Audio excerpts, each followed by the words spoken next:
So many thanks for this, dear Petra Bendel. Ladies and gentlemen, distinguished panelists, dear organizers, on behalf of the Institute of Political Science at the FAU Erlangen-Nuremberg, it's my great pleasure to welcome you all to this very last event of this, what I would say, first-rate workshop series on displacement, immobility, and human rights. And as you all know, this workshop is actually part of this research project, Forced Migration and Refugee Studies, that is actually funded by the German Federal Ministry of Education and Research. In particular, in this welcoming remarks, I would like to grab the chance to point out the relevance and the importance of the newly established research area at our Institute of Political Science. This rapidly growing and increasing research area headed by my colleague Petra Bendel is a tremendous booster for a policy-oriented concept and theory-based research and teaching on current topics around migration, displacement, integration, and refugee research. And to make a long story short, I would say that the topic of today's session could not be more relevant and pressing. It's actually a project of this year, and it was in early 21 that members of the European Parliament from the Civil Liberties and Justice and Home Affairs Committee agreed to set up this Frontex Scrutiny working group in order to look into EU's border management activities in the context of alleged illegal pushbacks of refugees. And the report was actually published this morning. So I can say with utter confidence, we're gonna be the first panel on this planet to really discuss that together with this wonderful lineup of a panel that is trying to put together protagonists of this report, persons from the European Parliament, members of the European Parliament, from the Commission, from EU-related agencies, etc. So I'm really looking forward to this session. And once again, I would like to welcome you all on behalf of the Institute of Political Science at FAU. And it's my pleasure to hand over to Petra Bendel for the moderation of this panel this afternoon. Many thanks for this. Thank you very much, Thomas, for these kind introductory remarks. Honorable members of the European Parliament, dear panelists, dear colleagues and participants, a very warm welcome to all of you, and thank you very much for joining us for a discussion on a really highly debated topic. You said it already, Thomas, in EU's border policy, the allegations against the European Border and Coast Guard, Frontex, and particularly the report of the European Parliament Frontex Scrutiny Group that has just been launched this very morning in Parliament. Today's workshop is hosted by the Center for Human Rights, Erlangen-Nuremberg at Friedrich Alexander University, Erlangen-Nuremberg, which is closely cooperating with the Institute for Political Science. And it is one of our FFVT partners, and in accordance with the network's aims, it once again brings together experts from the Consultative Forum on Fundamental Rights, the Management Board, the European Commission, the European Parliament, and from academic research. It is, as you said, Thomas Demmelhuber, the third workshop in our series at CHREN, which looks closely at the topics of displacement, immobility, and human rights during the summer term. Before we begin, only two very short notices to all of you. The meeting, as you have noticed, will be recorded and presented on our project website in order to reach an even bigger audience. And also, we are constantly trying to get better in our workshops. So if you would stay until the end of the debate, it would be very kind if you'd be able to participate in a very brief online evaluation from which we hope that we might all profit. In our online workshop discussing the EP Frontex Scrutiny Working Group's report, we are incredibly happy that we managed to bring together a really high-level panel with really the most important experts with very different perspectives also on the topic. And of course, we feel particularly honored that the group's draft person, Tineke Strik, has taken the time to be with us on the very same day that she has presented the report in Parliament. We will then indulge in a deep discussion with our experts in 2 rounds on the report and beyond, followed again by a Q&A session with our participants that my colleague Lorenz Wiese will kindly collect for us. For this report, we are also very proud and happy to welcome on this panel Patrik Engström, Lena Düpont, Stefan Keßler, Matthias and Bernd Kasparek, and I will present all the panelists briefly now. Tineke Strik is the draft person of the scrutiny group, which I understand will be a permanent group now. Mrs. Strik is a member of the European Parliament for the Greens EFA group and a member as well as a coordinator of the LIBE Committee, the Committee for Civil Liberties, Justice and Home Affairs, as well as she's also a member in the Committee for Foreign Affairs and a substitute member in the Committee for Human Rights. Tineke is also a specialist in migration law, and this is how we met actually in each other in a traditional German meeting of experts named Migrationsnetzwerk. Mrs. Strik will sum up the main findings and recommendations of the last 4 months fact-finding mission. And as she has to leave us before 3 p.m. in order to respond to media questions, the audience will have the opportunity to immediately ask their questions either using your Q&A function at the bottom of your screen, or we can also make you a discussant and you'll be able to ask your questions immediately and directly after the presentation. We also welcome as our experts on the panel, Patrik Engström. He works as the head of the National Border Policing sector of the Swedish Police Authority and as a member of the Frontex Management Board. Before that, he has served in different high-level positions between crime intelligence and investigations, and also he has also worked as an expert in government panels. Prior to his current post, Mr. Engström served as an international law enforcement advisor to the UN Office on Drugs and Crime in Southern Africa and the region, leading there the UN's work on border management and general law enforcement evaluation and capacity building in 13 countries. A warm welcome and thank you for joining us, Mr. Engström. Lena Düpont, I'm proud to say, is an alumna from Friedrich Alexander University and a graduate precisely in political science here. She has also been our guest in previous occasions with FFVT. Mrs. Düpont, who has also experience on the regional and national parliamentary level, has been serving as a representative of the European People's Party, EPP group, in the European Parliament since 2019. Where she is the vice coordinator in the Committee of Civil Liberties, Justice and Home Affairs. She is also a member of the Frontex Scrutiny group, and we look very much forward to your ideas, Lena Düpont. Stefan Keßler has been working from 2009 until mid-2015 as a senior policy and advocacy officer for the Jesuit Refugee Service, JRS, in Brussels, where we both had many discussions on the common European asylum system, I remember. Currently, Mr. Keßler serves as Deputy Director and Senior Policy Officer in the JRS Berlin office, where he's responsible for politics and law, as well as for social counseling.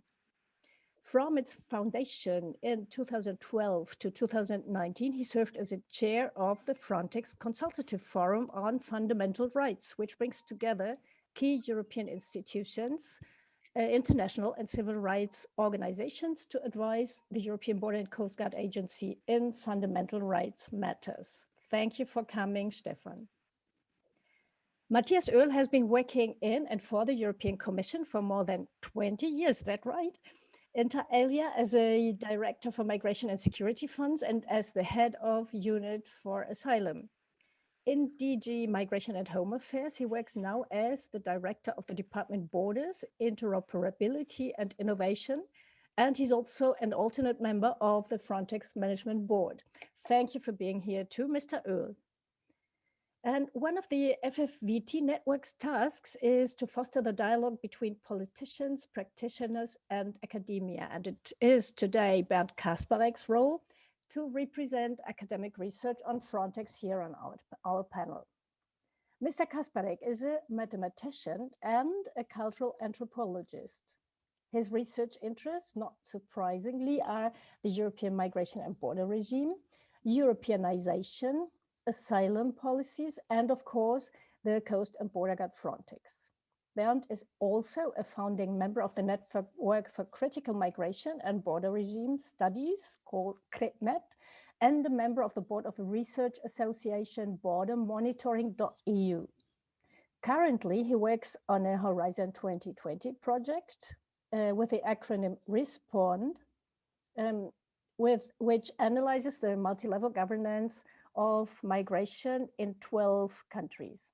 Bernd is also the author of the book Europa als Grenze, or Europe as a Border. I hope you can see that, an ethnographical analysis of Frontex and of the European border regime. Thank you for coming here. Dear Tineke, Strik, dear panelists, dear participants, according to the accusations made by authoritative entities such as the Council of Europe, UNHCR, and reliable human rights bodies, as well as several media and also reports and also a member state, Frontex had been witnessing and maybe even directly involved in carrying out illegal pushbacks of migrants on various occasions, both in the Aegean Sea and at the Serbian-Hungarian border.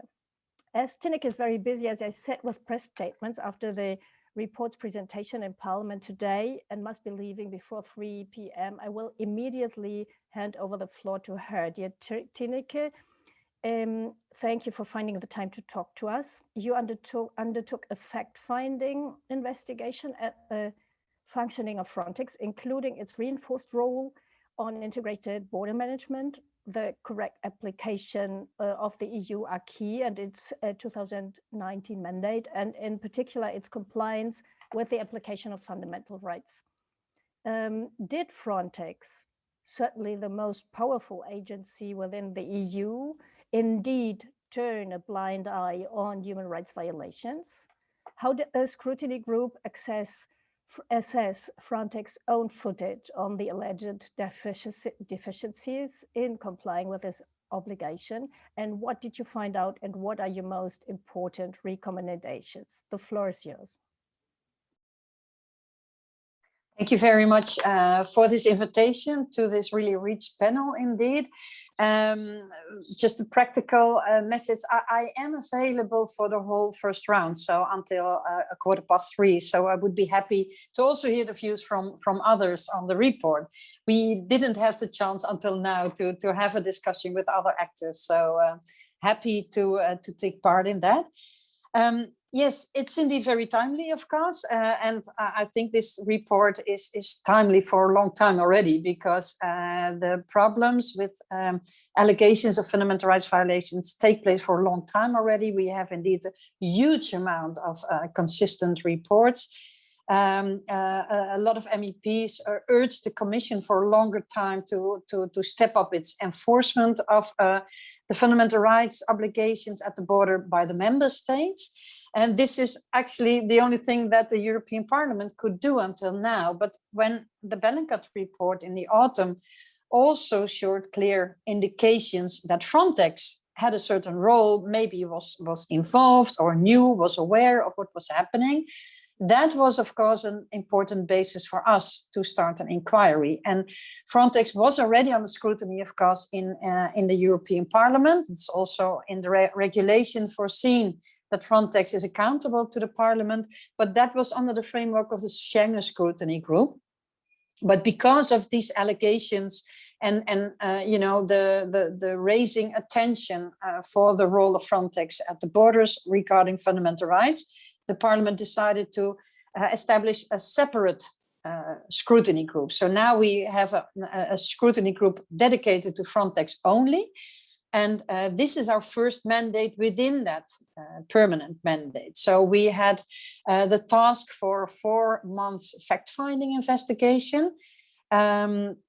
And of course, we looked at the Bellingcat report, and we looked also into the way the management board had dealt with those allegations, because at the moment that we started, the management board, or the internal working group of the management board, immediately also released its own internal inquiry on this Bellingcat report. So that was very helpful for us.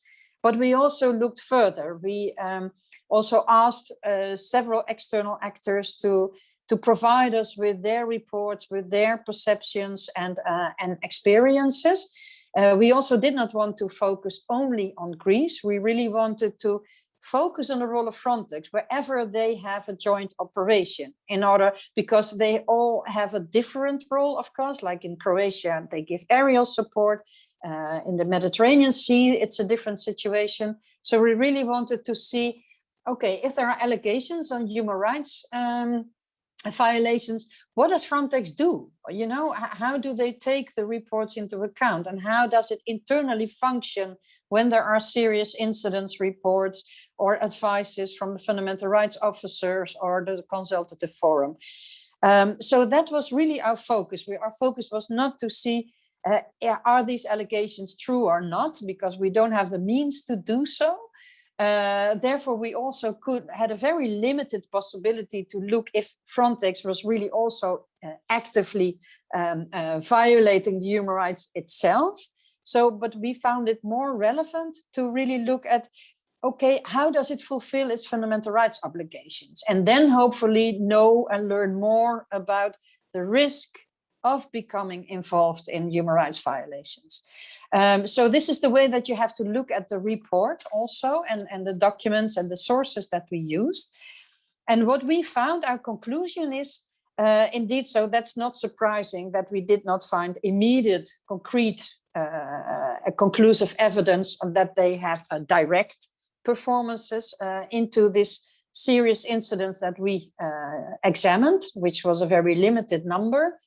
But if you look, if you take a broader scope, like what did they do with signals on human rights violations, then we really found that Frontex did not take its responsibility to prevent or to address human rights violations. So in that sense, we concluded that through this dysfunctioning, in that sense, Frontex did not prevent fundamental rights violations from taking place, nor did they reduce the risk from taking place in the future. And this is, of course, a very serious one, because their negative and positive obligations, if it comes to fundamental rights, are equally important, of course, than the obligations to assist in border control. And we think, as a group, that it can go hand in hand, and it should not be a prioritization there. Or if there's prioritization, fundamental rights should be, of course, the primary concern. How did we find this? What we did was looking at how Frontex investigates the serious incidents reports, and how the internal working group of the management board did its work. And our internal, what we saw in the serious incidents report is that there's a pretty superficial examination, actually, of the incidents.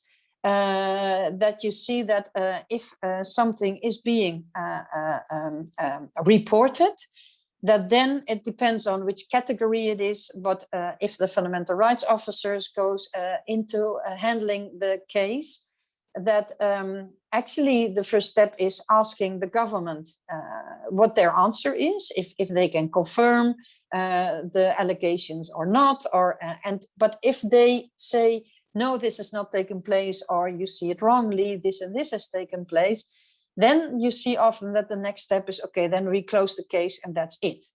And we found that a little bit concerning, especially if it also happens in cases where there were clear indications of human rights violations.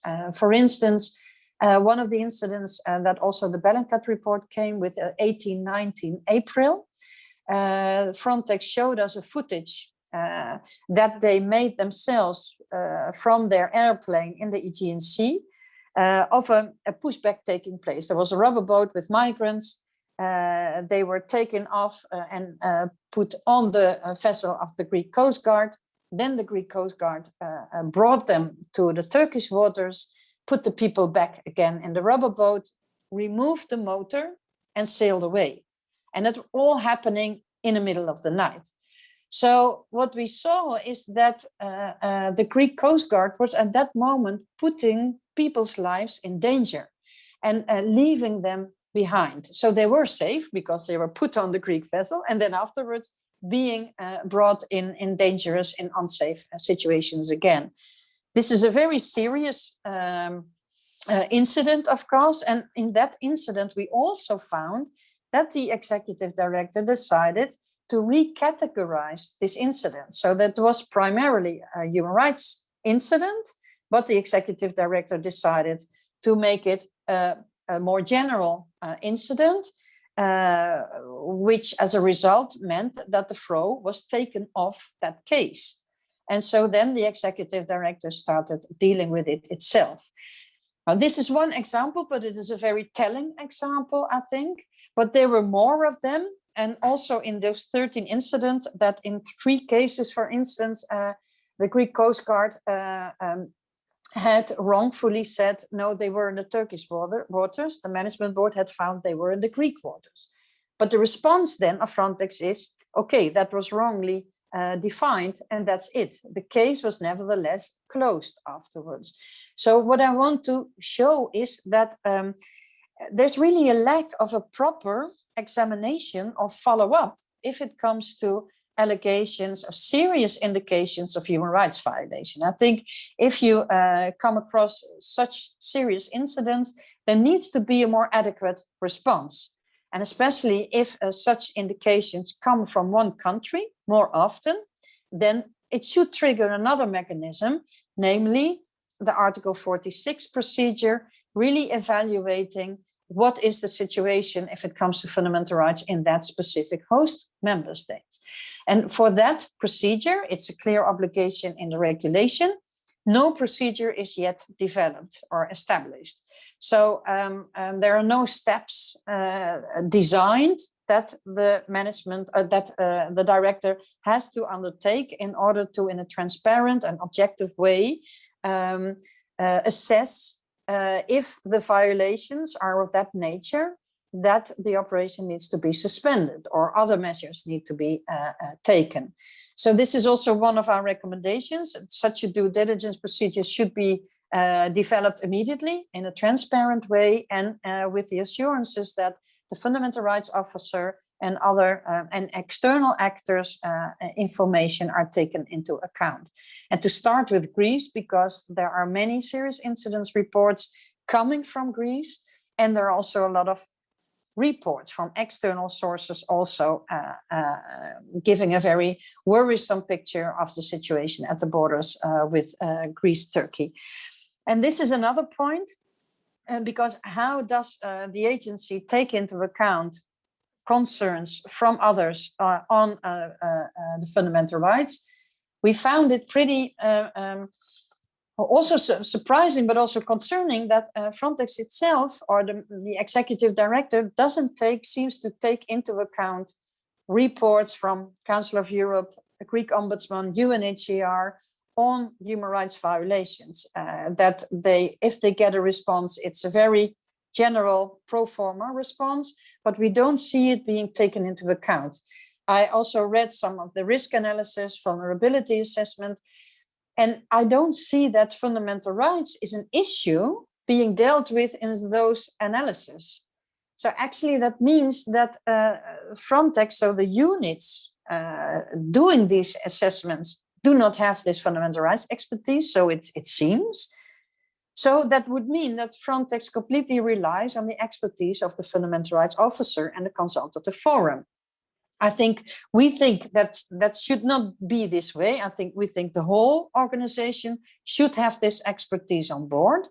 But if you look at this situation as it is, it's even more important that the expertise and the advices from the FRO and the consultative forum are being taken seriously. Now, this was also a kind of astonishing a thing that we identified, that through the 4 years of the former fundamental rights officer, the whole list of recommendations, advices, expressions of concern, the executive director never responded. And we really asked for it. Did we miss anything? I mean, there should be some kind of communication. And then the executive director said, no, then she should have insisted on a formal reply. So that's not my understanding of a professional organization. And what's more worrisome, of course, is that it means that it makes the fundamental rights officer much less effective, of course. If all the work that the fundamental rights officer does, and this officer took into account all the general reports on human rights, then it cannot fulfill its tasks if it doesn't come any further into the organization. So this is something that we really also very clear on. There should be very clear timelines for responses, and also for motivated responses, and information on how the executive director follows up the advices from the fundamental rights officer and the consultative forum. Also, if you look at developments for making new strategies or rules or whatever, you see that those two bodies are often only involved at the last stage of the process, whereas we say they should be immediately involved, because then you can benefit from their expertise. Then they can really have their impact on the policy making. So therefore we think, okay, all these deficiencies also make and increase at least the risk that this awareness of fundamental rights is not present, and that of course influences the way Frontex performs. We also see it, of course, with the huge delay in the recruitment of the fundamental rights monitors. The regulation of 2019 obliges Frontex to have at least 40 monitors in December last year. There are now, after a lot of pressure coming from the Commission, now finally 20 persons recruited. But now the director has decided to differentiate, to make a differentiations in the status, in the scale on which the rate in which people have been recruited. That means that there are now 15 of the 20 people only having an assistance level, which means that they cannot independently visit spots or getting access to certain information or whatever. So that means that we're now, instead of 40, still stuck with 5 newly recruited monitors who really can visit independently the spots where Frontex operates. So this all needs to change. But we also found deficiencies in the cooperation with the host member states. And I think this is also a very important one. There you see something that may cause tensions, because Frontex operates under the authorization of the host member states, where at the same time Frontex needs to be able to access all the area, the whole area and all assets in order to monitor effectively the fundamental rights. But this authorization means that government can say, you are not allowed to access certain parts of the area, of the operational area, or certain assets, and that, or for instance, that they have to go away after interception of a vessel, after which the Greek Coast Guard or another authority can undertake perhaps a human rights violation. So this is really hampering the possibility for Frontex to completely know what's going on and fulfilling its obligations. And our recommendation is, okay, this might be the case in the regulation, but still Frontex can use its leverage by imposing conditions for in the operational plan, making sure that they have will be granted complete access to all the assets, whether they are not funded or not funded by Frontex, not interesting, that they have access to all the assets and all the information that they need in order to properly monitor and examine human rights situations. And and that's especially important, I think, for the new monitors that have to be able to go on to all the places and to get cooperation from the host member states. And we say that in order for this to work, non-compliance should really have consequences. For instance, that then Frontex should say, okay, if you do not give us access, we are going to scale down certain funding of assets or personnel or whatever from the host member state. And also in that context, we recommend to the Commission to also use the leverage of the huge funding of border management. Of course, we have now just given our agreement to the Border Management Fund. If we use this, for making it conditional upon cooperation with Frontex, and of course also operate in compliance with fundamental rights, you have a stronger instruments, and you also send out a consistent message from the EU level, I think. So in that sense, you create a bigger possibility that it will work, that the member state will be forced to give its full cooperation. I'm already talking for a long time. Let's see what I want to add more. I think the governance and the management is also something that should be looked at upon it. What you see now is that there are still no deputy executive directors recruited. That was also an obligation from the regulation. There should be 3. And I think it's important to have a more, checks and balances within the organization and not a concentration of power. This is never healthy for an organization. There's also this huge delay in that, and we should ensure that once they are recruited, they also have a kind of independent mandate and not only becoming assistants of the executive director. And we really think that having a cabinet of 63 members is really unacceptable and should not be endorsed. But apart from what's going on within the organization and the role of the executive director, we have a lot of criticism on the management board, to be honest, because we think that they should be much more proactive. I mean, they established an internal working group for the Bellingcat report, but what I already said, they were pretty premature and early in closing the cases, and that's it. But for the rest, they are pretty passive. That is the impression that we got. That they also give a lot of discretion to the executive director to do things in the way that he wants. And the management board did not prevent the huge delay in the implementation of a lot of obligations from the regulation. I already mentioned the recruitment, but also rules on the independence of the fundamental rights officer, on the use of force, many of these safeguards which had to be implemented as a result of the new regulation. So the management board should be much more on the topic, really being proactive and making sure the obligations are being fulfilled. And who's in the management board? Of course, the member states and the Commission. And I think it's important that the member states make sure that the representatives they have there have the right level of knowledge and sufficient connection with their ministries, so that it's not only on an operational level that there is the supervision, but also more on the policy level as well, with expertise on fundamental rights.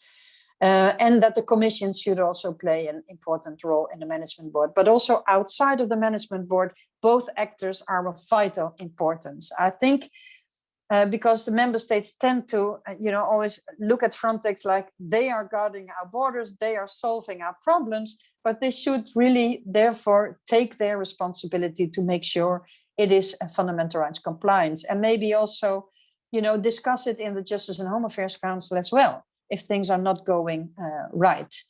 And for the Commission, we also call upon the Commission, to keep on giving guidance to Frontex. We saw that they put a lot of pressure on Frontex, but they could also still need more guidance if it comes to Article 46, perhaps. And that the Commission should also fulfill its role as guardian of the treaty. Because, as long as there are these allegations of fundamental rights and there's no thorough national investigation, the Commission needs to undertake steps in order to ensure national investigations and otherwise consider other steps. And the Commission should do that more vigilantly, both regarding the member states and also regarding the agencies. I think I leave it here, but I hope I made clear it is it's a combination of different deficiencies that we saw that need to be addressed and tackled. We also say in the report, we really want to enter into a dialogue with the management board on how they are going to implement our recommendations. And we should not let go now anymore. I mean, there are so many reports. The reputation is really at stake for Frontex. I think that is damaging for everyone, also for the member states, also for those. I mean, you cannot separate fundamental rights from effective border management. I mean, it should go hand in hand. And if it, on the one hand, the reputation is damaged, it also has damage for the other tasks of the Frontex. So let's use this momentum for real sustainable and but really effective reforms of the agency. Thank you very much. Thank you so much, Tineke, for this really fruitful insight into the deficiencies you found out, but also into the recommendations, and for your final appeal not to let go anymore. Before we go into the different layers of recommendations that you have with the other panelists, I would like to open the floor to our audience. Feel free, please, to ask your questions in the Q&A function, or to write in the chat that you would like to say something. So Lawrence would make you a discussion, and you can directly and immediately ask your questions to Tineke.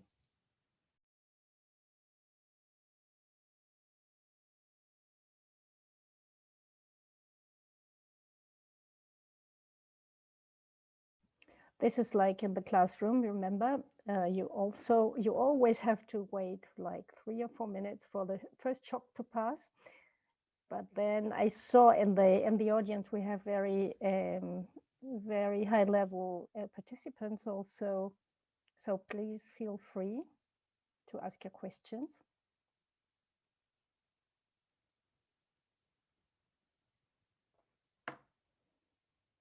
If you don't do so, I will proceed with the panel, and you're still free to ask your questions afterwards. Okay, so the report, as I said, as you said, Tineke, gives recommendations on the different layers of governance of Frontex, and I would maybe like to start with the internal governance and with Patrik Engström. Mr. Engström, I suppose we all recognize the important function of Frontex in securing threats to the border. However, listening to the report of the scrutiny group, it all seems to come down to the question of who controls the agency. And internally, it certainly has a governance structure in which both the executive director and the management board, in which the member states are represented, but also the Commission with 2 seats, play an important role. But obviously, the fact-finding mission arrived at the conclusion that the executive director, and I quote from this morning's debate in Parliament, has an unhealthy concentration of power within its internal system of checks and balances, and that the management board should act more proactively, particularly when it comes to internal complaints and also serious incident reports, as we have heard right now. And even the management board itself, of which you're a member, has criticized last year that internal complaints mechanisms do not work well enough. What do you feel should be done with regard to the internal governance structure, and maybe also what could be done about the already mentioned Article 46?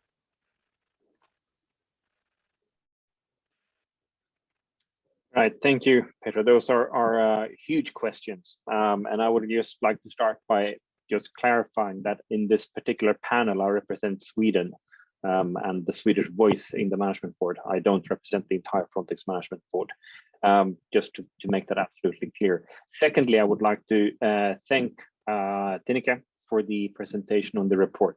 And if you allow me, I will just spend a minute on the value and the merit of the report. I have unfortunately not had time to read it thoroughly yet, but I've read all the recommendations.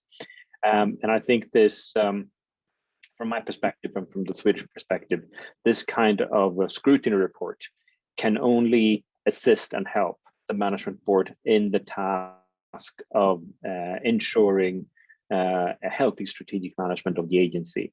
There are many, many recommendations in this report that I am absolutely sure that the management board will dive into and try to implement as best as possible. I would also like to just explain a little bit the role of the management board and the fact that the management board has in the regulation a number of specific tasks.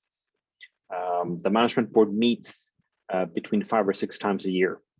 The agency itself is an agency under rapid development. The new Frontex regulation implemented at the end of 2019 with the operationalization of the standing core this year. The nature of this development, the growth of the agency, combined with the unfortunate departure of the previous deputy executive director and the delay in recruiting new deputy executive directors, has created a situation where there has been a number of tasks listed in the regulation itself that the management board has had to focus on. These are producing and approving operational plans and multi-annual strategies and all sorts of documents required in the regulation, timed in the regulation.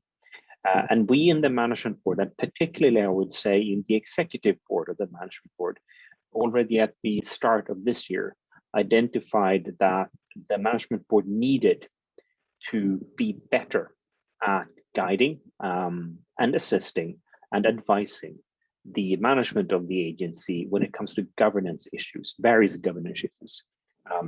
The system for serious incident reporting is one such governance matter, but so is the implementation of the whistleblower strategy, so is the implementation of an anti-fraud strategy. And we've had lengthy discussions in the management board, from the executive board and with the assistance of the commission. We have made a number of proposals and we've ended up with, now we are going to expand the executive board of the management board with additional member states and additional experts in order to strengthen the ability and the capacity of the management board to deal with and assist when it comes to these structural governance issues that have been highlighted in this report. With that in mind, I think many of the recommendations that we see in this report are recommendations that this new and enlarged executive board will definitely take on. What the management board is not is an investigative body. It is not the task of the management board to replicate or duplicate efforts that is being done by others, be that the Inspection Control Office or the Fundamental Rights Office or the Ombudsman or the Parliament or Olaf. That isn't the task of the management board. It's not because the management board isn't interested. It is because the management board operates under the mandate provided in the regulation. And also because the management board itself does not have the necessary expertise. We formed a working group in order not to thoroughly investigate a number of cases, but to use those cases that had been highlighted to look at the possible deficiencies in the existing serious incident reporting mechanism, but also to highlight and to look into if there were any other systemic problems, such as operational commanders' awareness of the serious incident reporting system, how the serious incident reporting system was actually applied in operational settings. So as much as the management board perhaps would like to have the resources and the capacity to conduct more in-depth internal investigations, it isn't the task of the management board. There's also a risk if the management board would take on that task. and that is that you tend to duplicate investigative efforts. You may end up with reports that either contradict each other. You may end up with witnesses and keep in mind I come from an investigative background. You may end up with witnesses or even victims that get confused by who is interviewing them and for what particular purpose. So I honestly believe that it is important that there is a clear division of tasks, both within the agency, between the management board and the management of the agency and the various business units in the agency, but also between various external investigative bodies. Having said that, I would like to just end up by saying clearly and without a doubt, both from me, from Sweden, and you've heard the commissioner say it recently, the upholding fundamental European rights is a fundament of Europe. It is part of the EU. Clearly, an EU agency must and should always uphold fundamental rights in its operations. That in mind, the task of the agency in this particular case, Frontex, is not to investigate potential breaches of fundamental rights by others, by member states, by other agencies, by other actors. But it is important that the agency has a robust system to ensure and investigate allegations of breaches of fundamental rights within its own operations. And it is important that we as management board ensure that that system is robust, that it does produce results, and that it is transparent. I think I spent much more than 5 minutes. I'm sorry about that, Petra. No, that's perfect. You're perfectly in time. Thank you so much, Mr. Engström, for this Swedish view and the view on the tasks of the management board. Mr. Earl, the new fundamental rights officer, we have already heard within Frontex, has been employed, but of the 40 supposedly installed fundamental rights monitors, as Tineke Strik mentioned, only 20 have taken office yet. Ylva Johansson herself, as the authority in charge, some weeks ago criticized this and demanded a strict adherence of the agency to fundamental rights. In spite of this criticism, it seems that the Commission is reluctant to criticize the European Coast and Border Guard too strongly. It argues, above all, that it is not entitled to issue instructions to Frontex and that it neither can investigate, quote, individual cases. However, the reports we've heard about rather speak of systematic fundamental rights violations. What do you feel that the Commission, as guardian of the treaties, should do in order to support and provide more guidance to the member states and to Frontex in order to reassure their compliance of fundamental rights? Are there any suggestions in the report that they think should be stepped up to by the Commission, but such as, for instance, as Tineke Strik mentioned, the imposing a conditionality on the cooperation of Frontex with host member states that, for instance, do not guarantee access to all areas of its territory, just to mention one of the recommendations.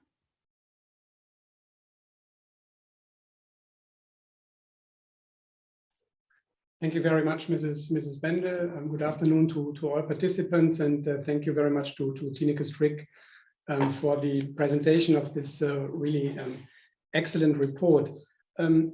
Before I comment also a bit on what Tineke Strik said, let me come to your question, and in particular to the point why the Commission does not more instruct the agency to do certain things. This is legally not possible. The agency is not a subordinated body to the European Commission, and as Patrik Engström has said, the monitoring and supervision of the agency as a self-regulated body is being done by the management board. And in this management board, every member state and Schengen state has a seat, and the Commission has 2 seats. Having said that, it goes without saying that the Commission is, of course, a very important actor within the management board. And I think we also use our role in this respect, and we have done so in particular over the last 9 months since the let's say crisis or the allegations came up to front. And I think that Commissioner Johansson in particular has on several occasions found very clear words also of criticism towards the agency. So I really would like to state here firmly that the Commission really didn't close its eyes to what has been done. And I hope that Tineke Strik will also confirm that we did the utmost to support the work of the group in order to have a fundamental and substantial report. And I think what is on the table, I only had quickly the chance to read through it, is a very fundamental and substantial report, which we will also clearly take into account in the work of the management board. And we have already agreed in the executive board that in autumn we will have it on the agenda. My suggestion would be that we invite Mrs. Strik also to present it in the management board, and then the management board should draw conclusions. If you allow me, I would say a few words also on the presentation. As I said, we welcome this report, and if you allow me one point, and I hope that Tineke Strik will understand that as well. When I read the report, I found one aspect which is extremely important from the perspective of the agency, and also with regard to the reputation of the agency. And this is on page 5, where it is clearly stated, and I quote, the Fundamental Rights Scrutiny Working Group did not find conclusive evidence on the direct performance of pushbacks and/or collective expulsions by Frontex in the serious incident cases that could be examined by the FSWG. And this is fully in line with the findings of the Fralo group, which was set up by the management board. And I just would like to underline this here, that there is no direct involvement of Frontex being concluded neither by the Fralo group nor by the FSWG. Having said this, and this is now the other side of the medal, I fully support also the further conclusion which Tineke Strik drew here, and that is that there were shortcomings in the follow-up by the agency of fundamental rights allegations by member states. And there are certain shortcomings that have also been concluded and established by the Fralo group. And here we see a clear room for improvement. And I think that should be now our task also for the upcoming weeks and months. We now have, and I listed them up, we now have 5 reports and 5 investigations related to Frontex and the allegations. This is Fralo, this is today's Parliament's report, that's European Court of Auditors, this is the Ombudsman investigation, and these are recommendations from the Budgetary Control Committee related to the discharge of the agency. And upcoming is still the Internal Audit Service report from the Commission and an OLAF investigation. And from my perspective, with the adoption by the Parliament with the publication of the Parliament's report of today, we should now really focus, on how can we now improve the situation, how can we draw the right conclusions and recommendations, and how can we monitor this in the best possible way. And on the role of the management board, let me just say that the management board already adopted conclusions on 5 March, and that the FSWG report also refers to these conclusions. And there are very important aspects already mentioned there. There is, for example, mentioned that there should be a clearly documentation and a detailed allocation of responsibility within the agency. There should be ensured that serious incidents reports are always reported to and assessed by the Fundamental Rights Officer. That was another shortcoming established. what Tineke Strik said, that every operational plan should include a transparent reporting mechanism. There is a lot of common ground also with the European Parliament in here, and I can only refer, there is a whole list of conclusions, and our intention is that we now use the next 2 management boards in order to take into account all the other recommendations and draw conclusions in this respect as well. On your question, Mrs. Brendel, on the conditionality of funding, what Tineke Strik also said. We have already started to do so when we set up now the national fundamental rights mechanism in Croatia, which now is being started, and where we have provided a grant, and this grant is linked also to the proper functioning of the fundamental rights mechanism. And I think, sometimes it's also difficult, to just cut money, because money is also useful in order to make progress. So we will have to assess that on a case-by-case basis. But what I would like to refer to is the screening proposal of the Commission, where we recommend to member states, or where member states should if this is being adopted, should set up national fundamental rights mechanism in close cooperation with the support of the Fundamental Rights Agency.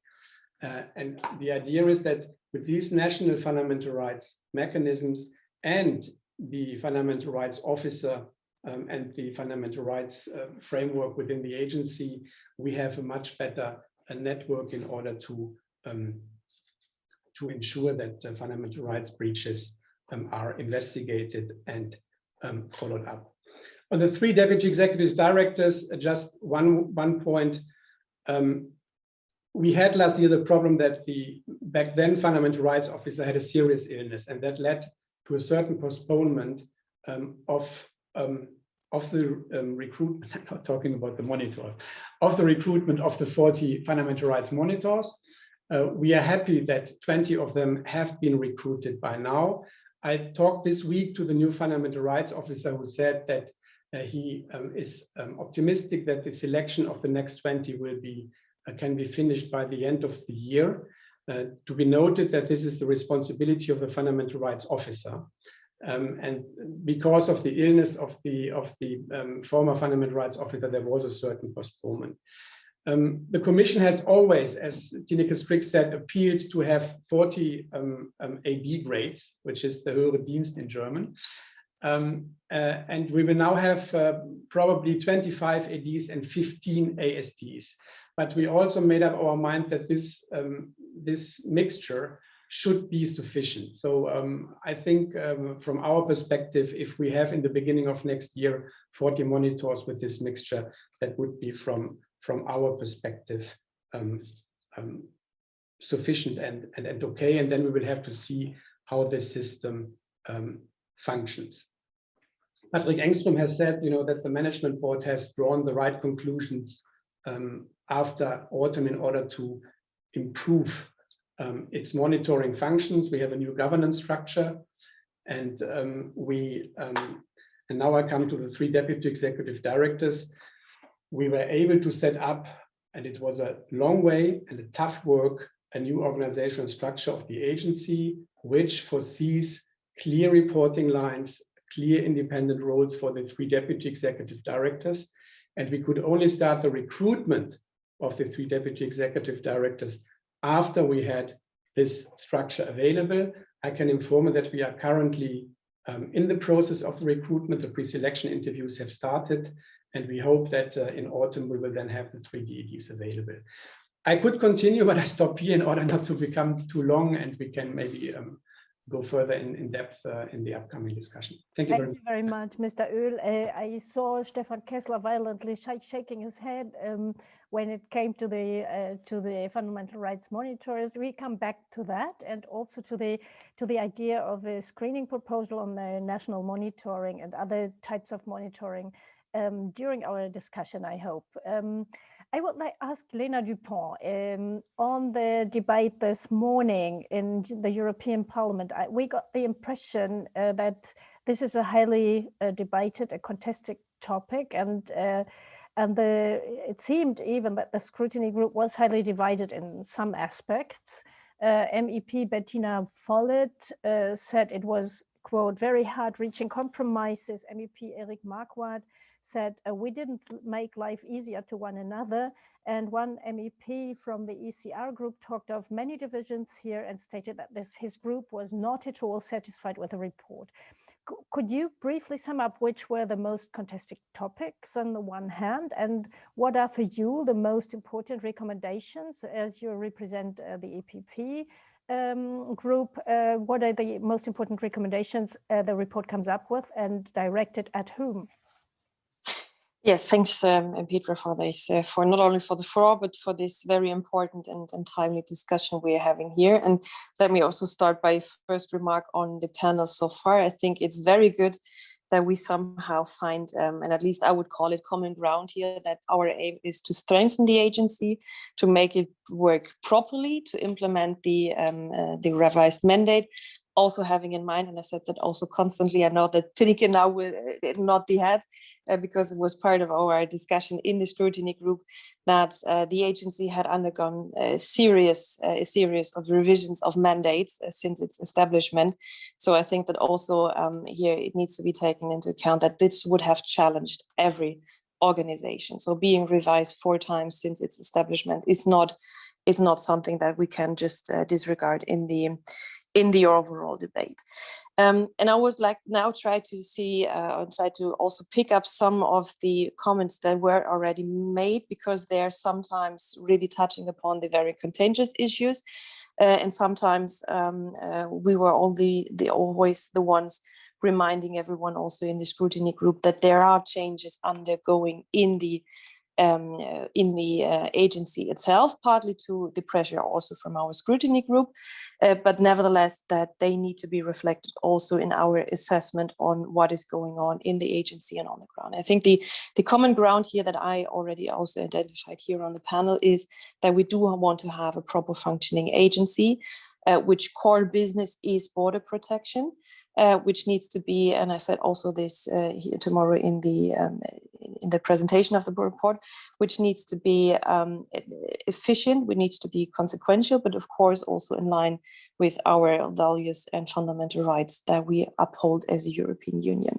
So having said that, I think that the point you touched upon, the most contentious issue was, of course, the general observation whether Frontex was directly or indirectly involved in fundamental rights breaches. And I think the solution and the wording we found in the text rightly, let's say, summarizes what we had seen, what we hadn't seen, what was in the part of our mandate and what was not in part of our mandate. And I find it quite interesting that both the Commission and the Management Board representatives say that they're not an investigative body, but it's also the same then for the agency. It's not an investigative body in itself, it's not their core business, and it's not in their mandate to do so. So also here we were constantly reminding that we also have to see the limits and respect the limits of the mandate that Frontex has. Could they have been,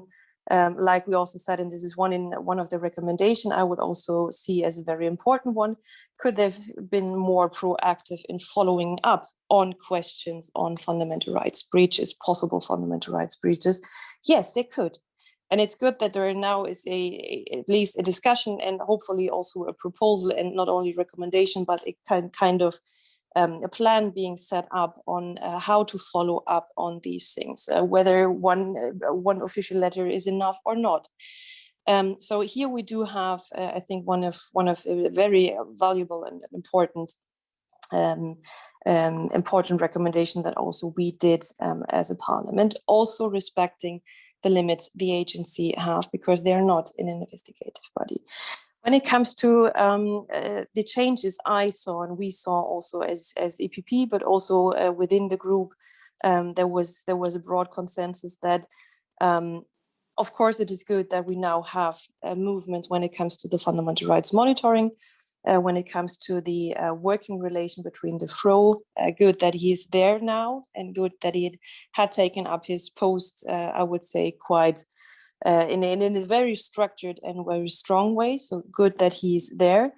It's also good that we do have the discussion ongoing about Article 46. We slightly touched upon it already in the discussion, because I think this is also one of the key recommendations that it is needed in order not only to have the agency fulfill their mandate with the respective expectations from various actors they do have and they need to take into account, and that we do have the changes when it comes to the reporting mechanism, also when handling the serious incident reports and so on and so forth. So I think this also needs to be taken into account when we look at what's happening with the agency, what's happening within the agency, what's happening outside the agency.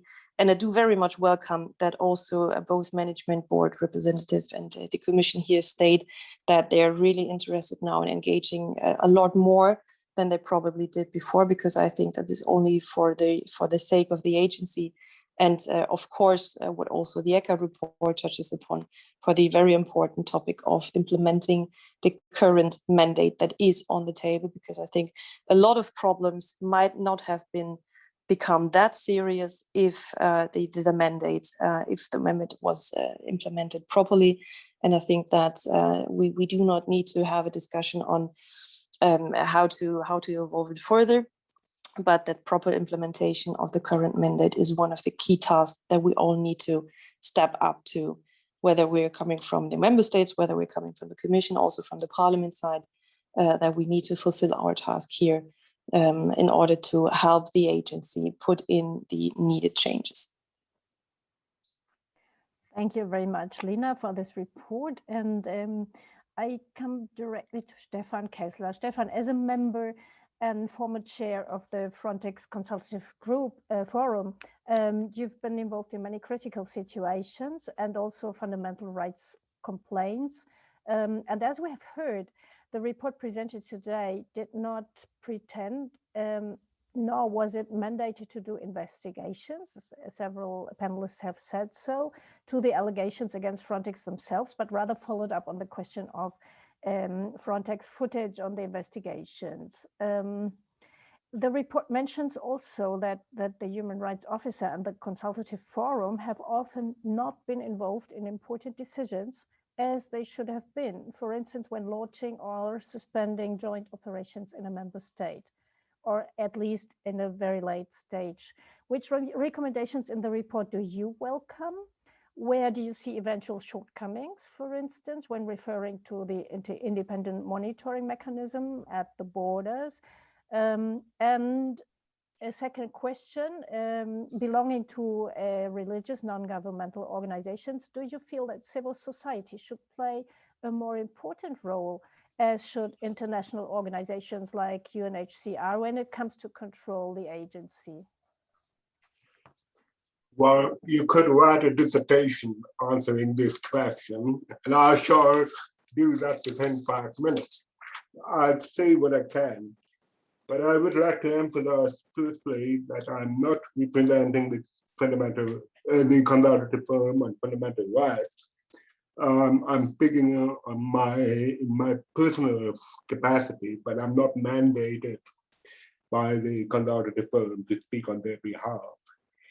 But having said that, for the Consultative Forum and for the civil society, this report by the Parliament, by the Scrutiny Working Group, will be extremely important and helpful for the discussion on how to improve the respect for fundamental rights at the external borders of the Union. But actually, when I listened to Tineke Strik's presentation this morning, and now at the beginning of this meeting, I had several moments of déjà vu, because the Consultative Forum has raised the issues of responsibility allocation between Frontex and the member states from the beginning of its work in January 2013. We have quoted hundreds of times Article 46 and have already said that there is a lack of clear guidelines, of clear definition where is the red line? At which moment should the executive director say, no longer, we are moving on?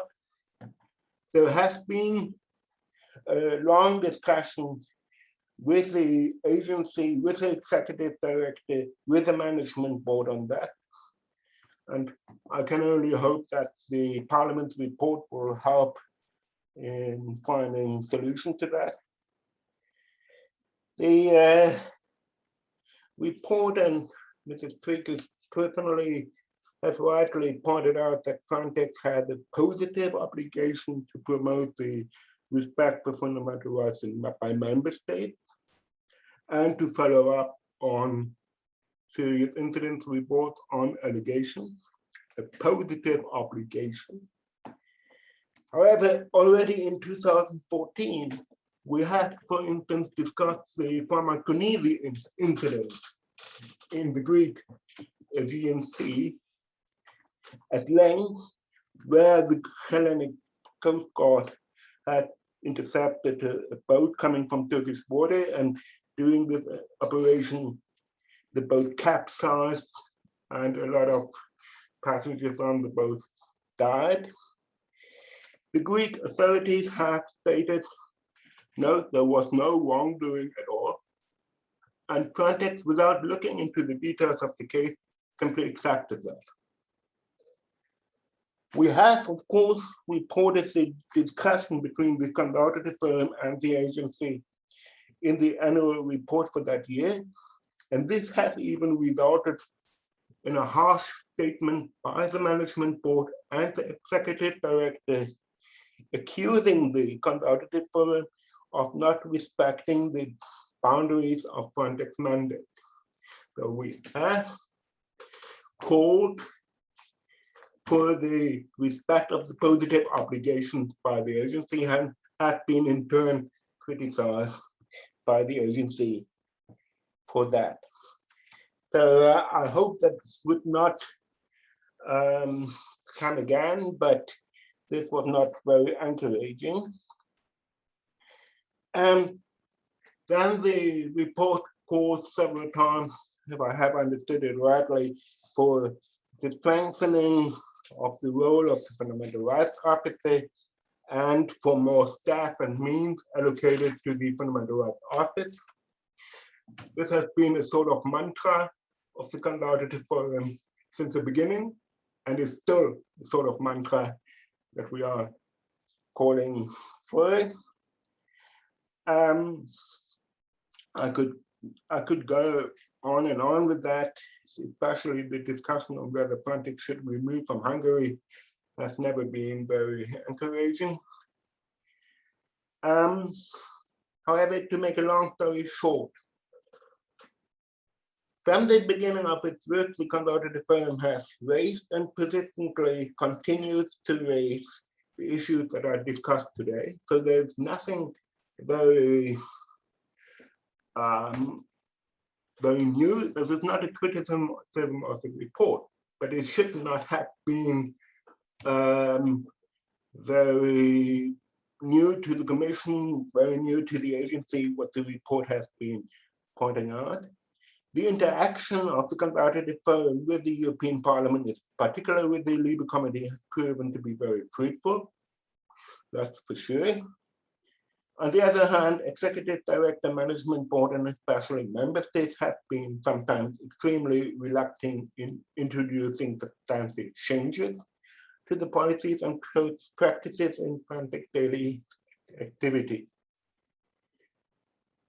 Coming to the other part of your question, in my view, and to take up some points of the discussion that are now on Frontex, disbanding the agency would not be a solution at all, because then the influence of the European Union institution will be reduced to zero, and we would rather go back to intergovernmental cooperation without any sort of external control or supervision.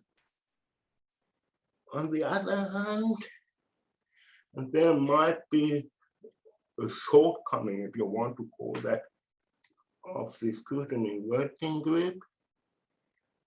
I have the strong impression that Frontex has become too big and too powerful for being treated along the same lines and along the same rules like every other European Union agency.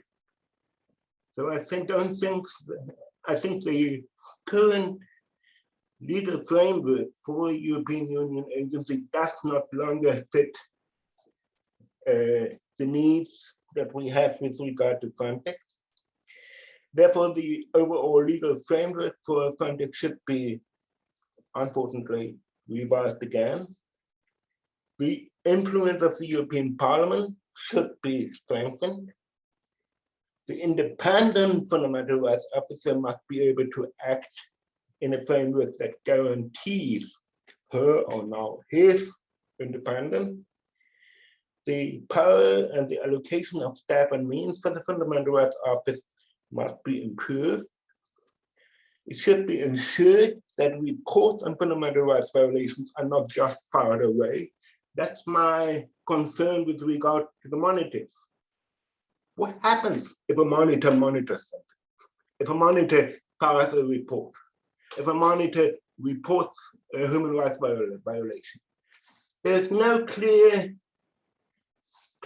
setup of rules what shall be done with that report. Is it just filed away? Is it just degreed it down, as has been described in one example? So these reports should be followed up and result in specific measures, including the suspension or termination of operations. And as I said, there should be a clear set of criteria that defines the red line for the executive director to suspend or terminate an operation or financing of certain activity. Just one line, why I have shaken so violently the head when Mr. spoke. It has nothing to do with Mr. But you said it was the reason for the delay in the recruitment of the fundamental rights monitor was the owners of the Fundamental Rights Office. No, there had always been a fundamental rights officer. Sometimes a fundamental rights officer at interim, coming from the cabinet of the executive director. So there was always a functioning structure.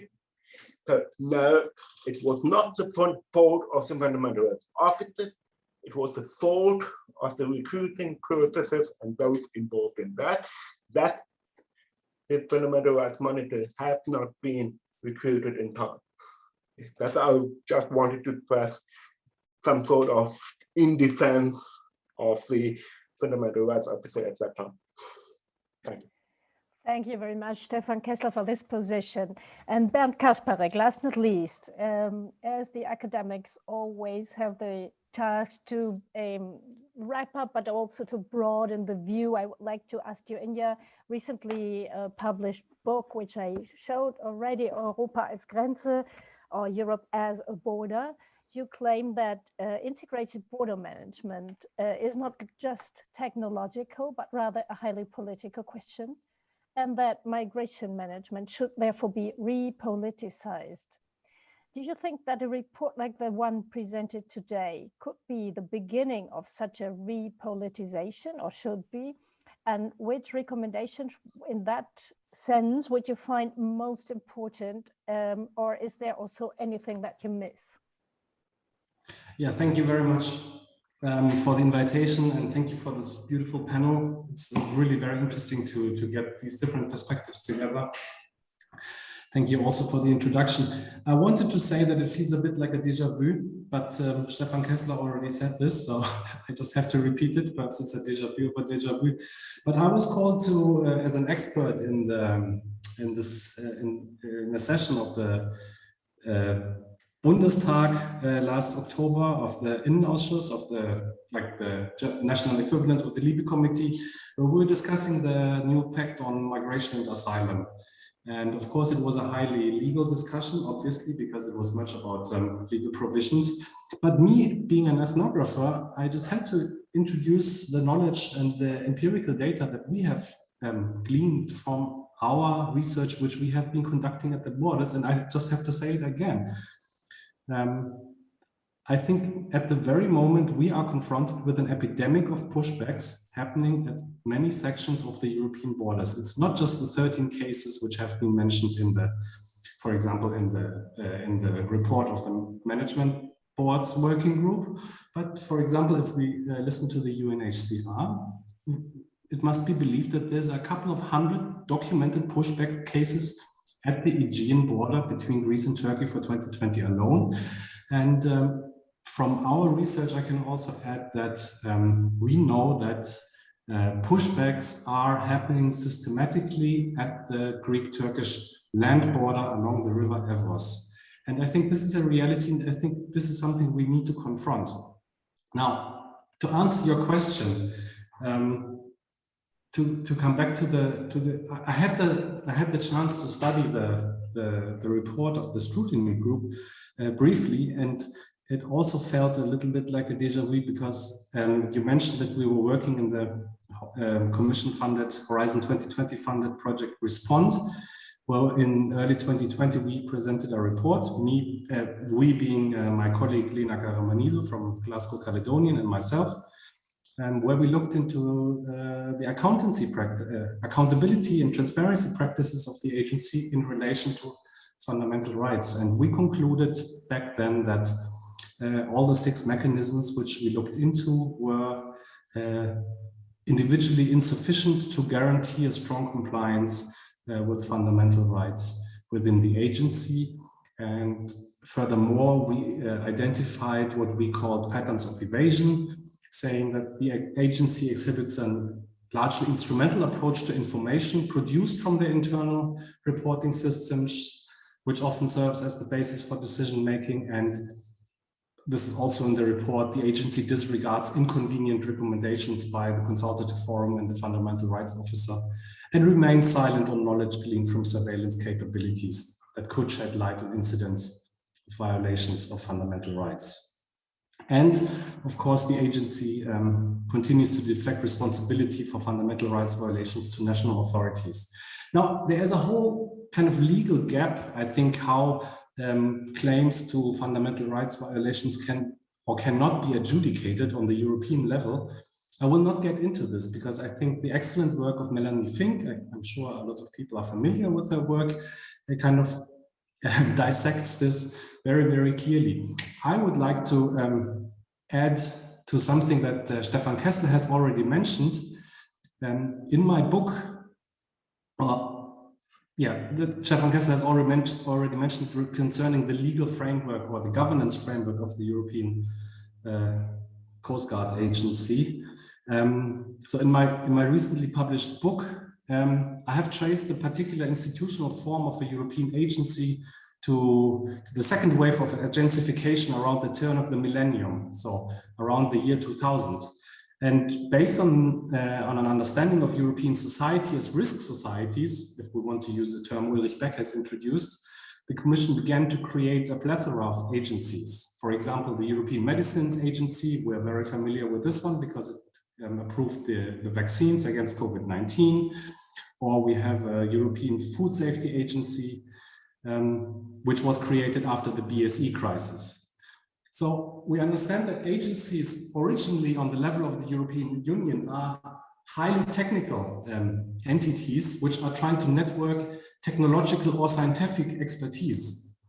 And most of the agencies were created like this. And for that reason, within the framework of the European Union, agencies are largely independent, insulated from political influence. In a way, the academic literature calls it the autonomy of European agencies. And indeed, this is something which I would say is desirable. We would not like political influence over the question if glyphosate is carcinogenic or if a COVID-19 vaccine is safe. to be administered to the population. But this is a scientific question, and I very strongly doubt that this same applies to the very political question of migration and how it shapes the societies of Europe. However, this is exactly what happened in 2003 when the Justice and Home Affairs Council failed to come up with a viable way of setting up a framework for Europeanizing border management in the European Union. The European Commission put forward its proposal to create an agency modeled on this previous, modeled on the previous agencies, claiming that border management, and then in parentheses, migration management, is largely a technical question which could be solved with smart borders, the deployment of drones, networking expertise in Europe, creating a common core curriculum. So making the question of migration, irregular migration, unauthorized migration to Europe seem like a technological question. And I think this is the predicament in which we find ourselves at the very moment. Through the last mandate reform of the agency in 2019, we have created the first armed and uniformed police body of the European Union. This is a characteristic which renders the European Union, in my opinion, and for the first time, akin to a state, but it has not been discussed properly. But we still have the original design of an agency that is largely autonomous, that is shielded from political influence, which is very difficult to be controlled. We have heard it from the other panelists. It's legally not possible to direct the agency. It can't be investigated. It's a self-regulated body. The question, though, is really, if we create a police body, a law enforcement body for the European Union, is this really the constitutional setup we would like to establish, especially if we are moving forward with the Project Europe, which I am a big fan, in creating such entities, which, as we have showed in our report, are largely not accountable to nobody, not to the Parliament, not to the Commission, not to the Council. Even the management board has been griping about the fact that does not have enough access to information from the agency. So I think it's not a mistake that happened, that it's so difficult to control the agency. It was an original design, but it was a flawed decision in 2003. And this is what I mean by, if we can have a new discussion about the European project, about its state or non-state characteristics, I'm sure we also need to start talking about European agencies, especially ones that are active at the European borders in an area where fundamental rights are very, very sensitive and need to be taken into account daily. Thank you very much. Thank you, Bernd. And we see we're only just beginning a huge debate in which at least 6 people have been joining in the Q&A session. And I would like to ask Lorenz Wiese, please, to sum up or cluster if it is possible, these questions. And I immediately hand the floor over to you as in the Q&A section. Yeah, thanks to all the panelists for your beautiful inputs. I will start right away reading out the first question before Tineke has to leave, because that question is addressed to her and Lena Düpont. It goes, in May, Claire Daly, MEP, stated that some leftist members of the working group raised concerns regarding liberal, conservative and far-right political groups in the parliament obstructing the work by blocking people with first-hand information on the topic. For example, Frontex, lawyers, Sea-Watch and Border Violence Monitoring Network. Do you share these concerns, and can you be sure that all information that is relevant for the mandate has been collected and is included in the report? I would hand directly over to Tineke and then to Lena Düpont. Thanks a lot for this question. And also it was very interesting to hear from all the other panelists. I hope that I also am able to say some words on a few of their remarks. Yes, this has come up several times in the decision making, and it was very unfortunate, I must say, that we had a limited number of hearings available, also due to COVID-19 constraints, how many people we could invite. And all the groups had come up with a long wish list of who to invite. So there was a necessity to make a kind of selection. And I think also that it's really regretful that those 3 organizations just meant also in the questions were not part of them, because they are indeed very relevant in order to hand over concrete first-hand information. However, indeed, there was a decision making that we could not expand the number of hearings, but we therefore opened a portal for all organizations to submit their information, and a lot of them did. And also we organized a more informal way of a hearing, also available to everyone, to the public, for these organizations to express their views and concerns. And as a draftsperson, I know I can say that I took into account their information, definitely. So in that sense, it did not harm. But of course, 4 months and these all the time constraints, the means constraints, etc., is always regretful, because this is a very complicated task that we had. If you also look at all the different levels, all the different topics to really have a good analysis upon. If you look at all the other reports and investigations are always delayed because of the level of complexity. Therefore, we always stress this is not the whole thing that we analyzed. There's a lot more outside of this scope, and therefore it's very good that we have this permanent working group. And therefore, this morning I also called upon everyone to keep on feeding us with their reports, their experience, because we cannot turn into business as usual. We need to keep this on the agenda and have other follow-up hearings and meetings. So yeah.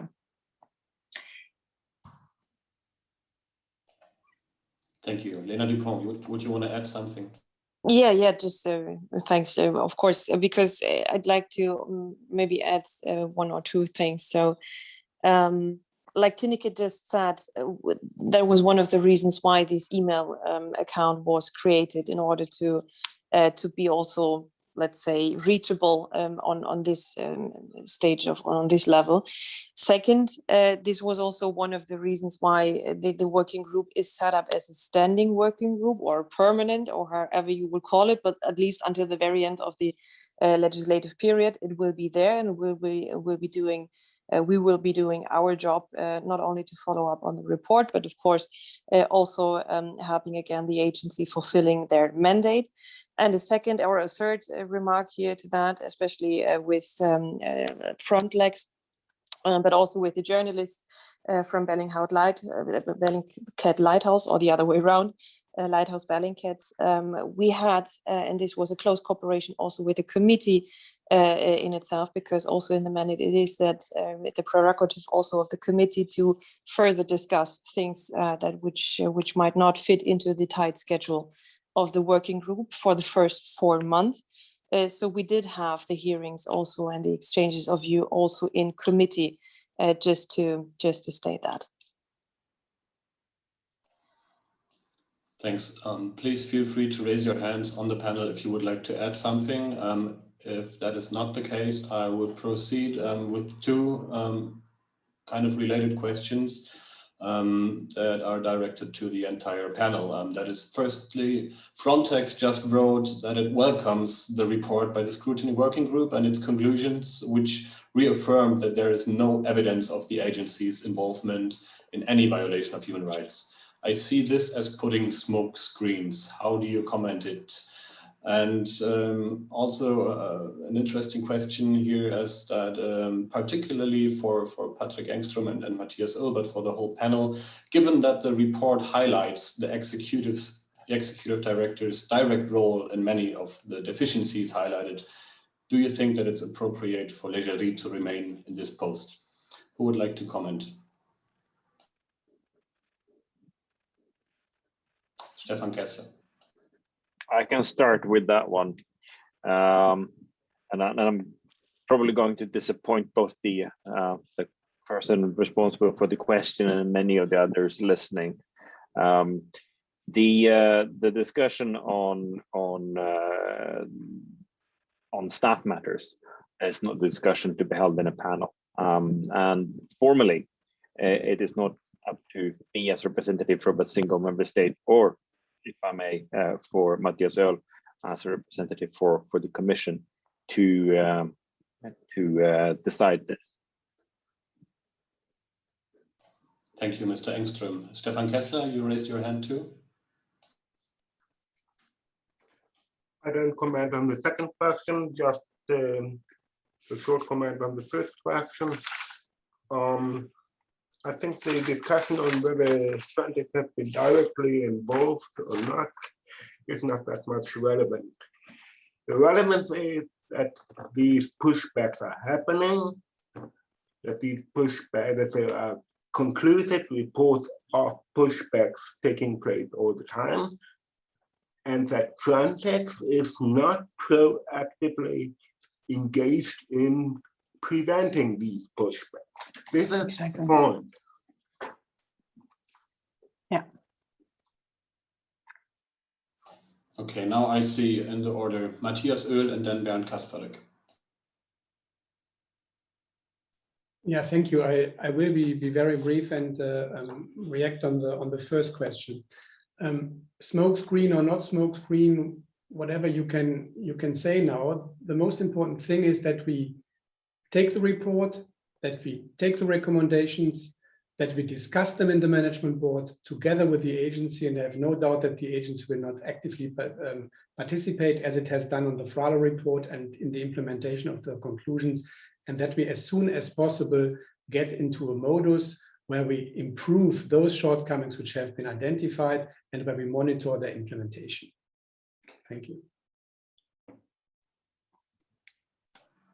Bernd? I would really double down on, again, what Stefan Keßler said, because I think we really need to find a way to address these pushbacks, which are clearly happening and of which the agency has relevant information about and does not act upon.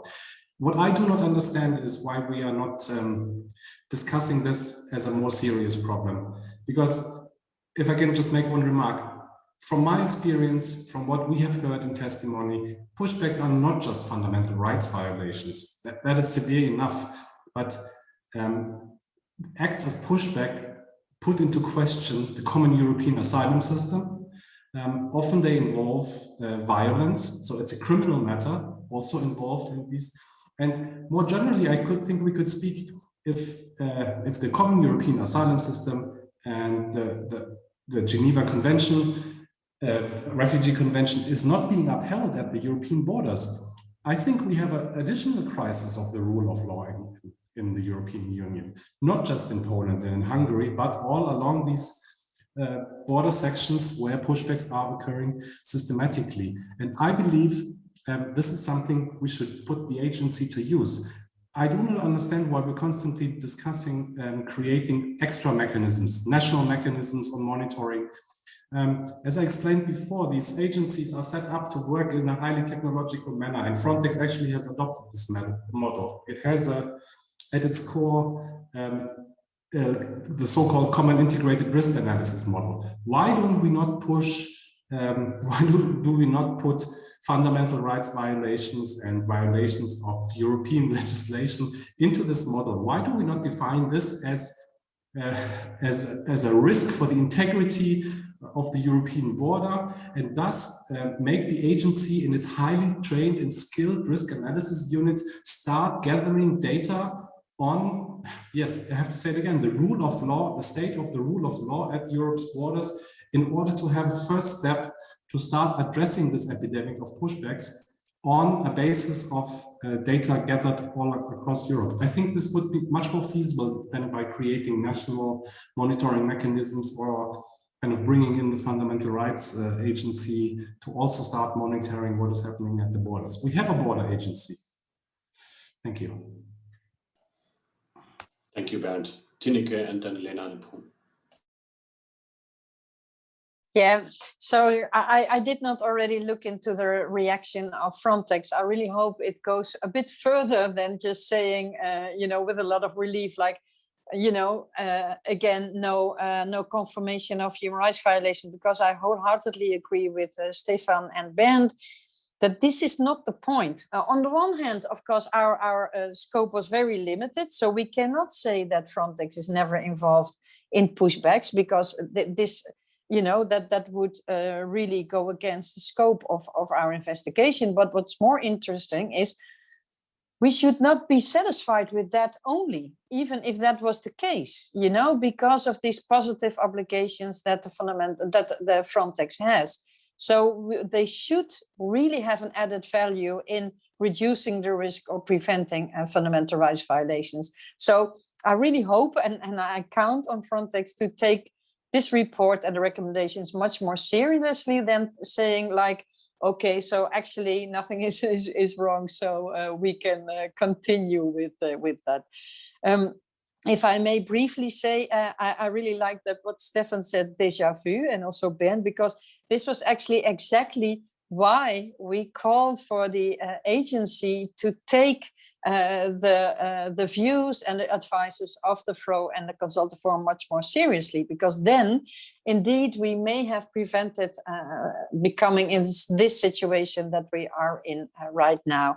I'm also very much in favor of thinking about differentiation of the agency, because there are so many differences in the task that they have, the size that they have, that it's, you know, having just one blueprint for the governance, I think it doesn't work anymore. So we really would need a really in-depth analysis of how we're going to make a more tailor-made governance structure for the different types of agencies. Yeah, that's, and regarding risk analysis, indeed, this is also in the report. I'm really also concurring that we should not have only adding new bodies, but we should have fundamental rights expertise in our units for risk analysis, vulnerability assessments. So immediately the basis for these hugely important decisions that the agency has to make, that there already the fundamental rights expertise is incorporated. Thank you.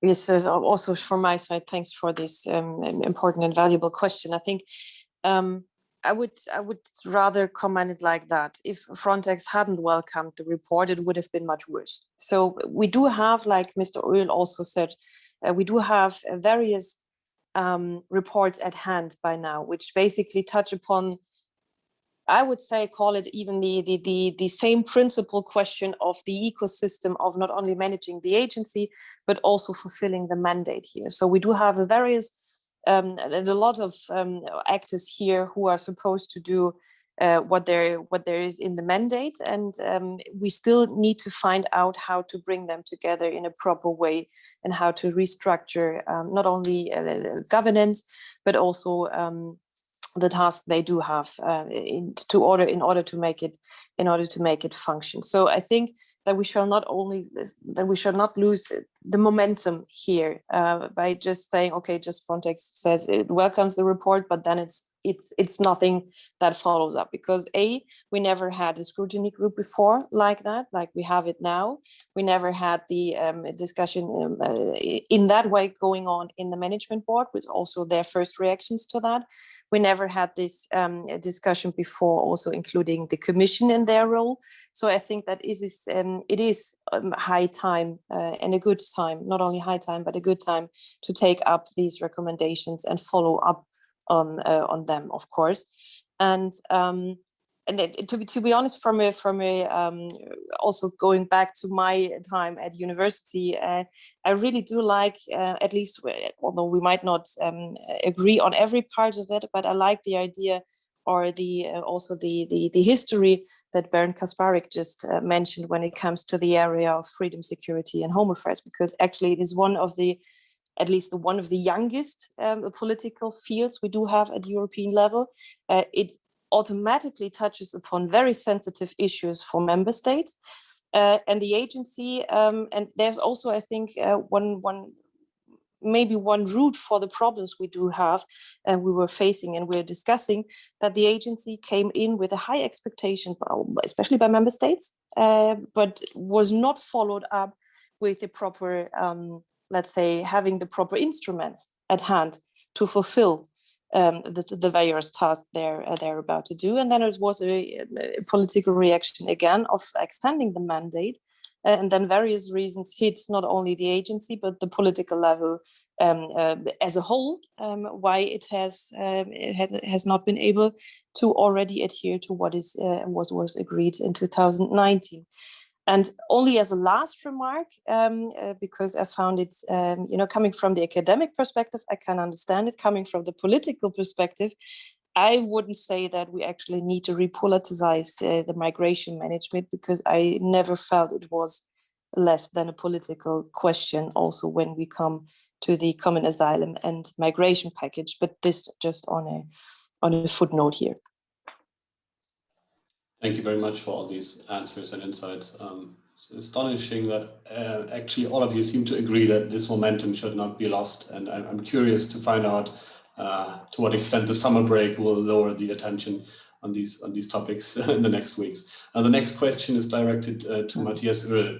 It goes, has the Commission ever raised within the Management Board the issue of operations in Hungary, given the violations of the EU asylum and return acquis, which the Commission itself was pursuing through infringement proceedings against Hungary?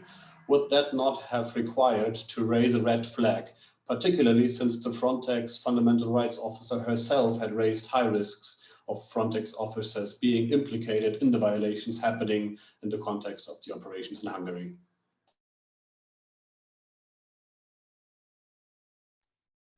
Yes, thank you very much. That gives me the chance to comment also on the Article 46 problem. Article 46 is the responsibility of the executive director. And if you look at this article, it is crystal clear. It is the executive director who has to implement and apply Article 46. Having said that, we have agreed within the management board, and that replies to the question whether the Commission is active there also in the management board, that the executive director shall come up with a proposal for a kind of procedural rules on the implementation of or application of Article 46. And this is an ongoing process which is currently being discussed. And from the perspective of the Commission, there is in a way a kind of two-stage possibility.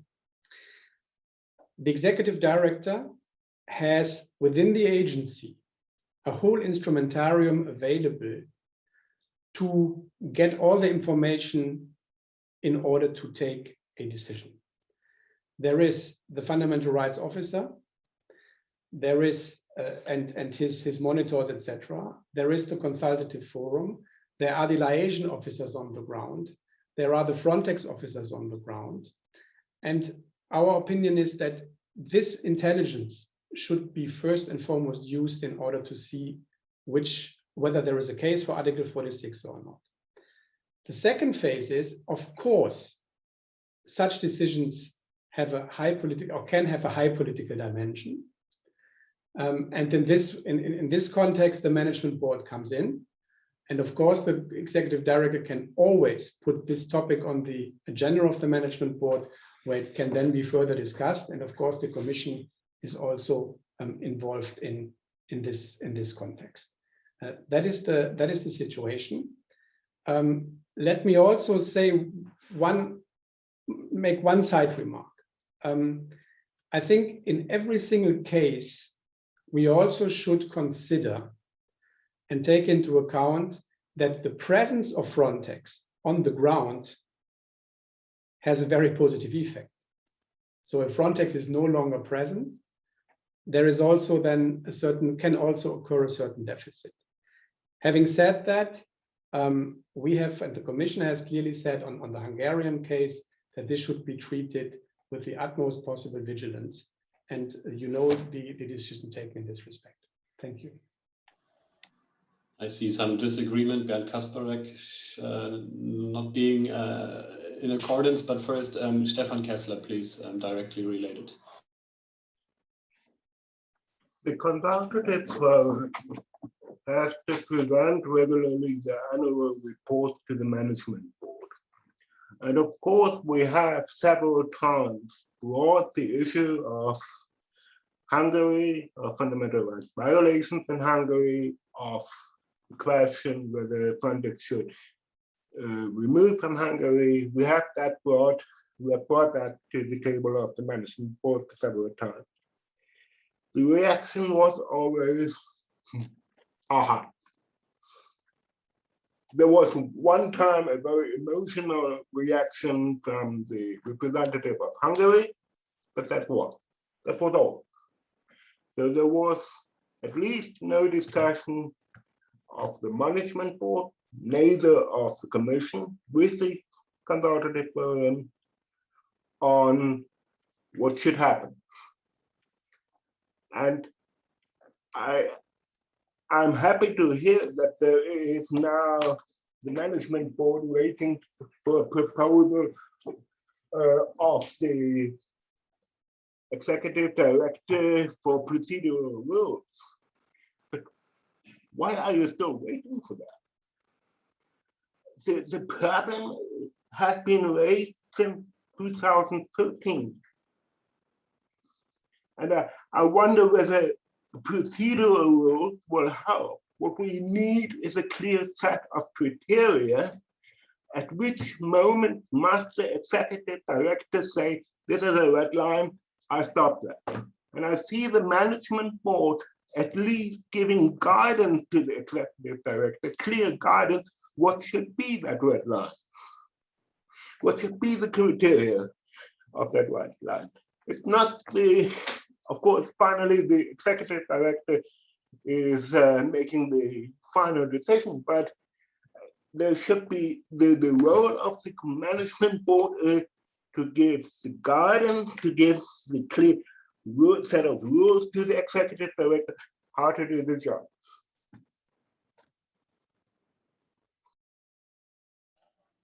Any further comments on that? Yes, Bernd, please. That's right. I just wanted to get back to this. I've heard it many times now, but I think empirically it's not valid. The presence of Frontex is not a civilizing effect. I've heard it many times, but I would like to see some evidence for this, because what we experience along the land and the maritime border in Greece is exactly the opposite. I think that the practice of the Greek Coast Guard, which has been practicing pushbacks for 2 decades, and much worse in Evros, where we have testimony going back to the 90s that pushbacks have been conducted systematically by the Greek border guards. The presence of Frontex has rather led to the fact that other European border guards have been pulled into this practice and have been participating in these practices. At least this is how we have to interpret testimony from people that have been victims of pushback, when they say, we heard people speak German to each other before they sent us back. We heard them converse in English. So I would really like to understand what is the evidence for the positive effect of Frontex being in place, especially after the report of the Frontex working group, that we understand that there seems to be a systematic effort within the agency to suppress information about illegal practices. Leggeri is quoted to have said reporting pushbacks is not a route to popularity or promotion. This is a contradiction, I think, but I'm happy that Mr. Oehl raises his hand, because I would like to understand that. Directly over to you, Mr. Oehl. Yeah, look, to also say that, thank you, to also state it very clearly, I'm not here sitting for the agency. So I'm commenting on that now from the perspective of a commission representative in the management board. And I think, you know, and I think, Mr. Kasparek, you have said it yourself.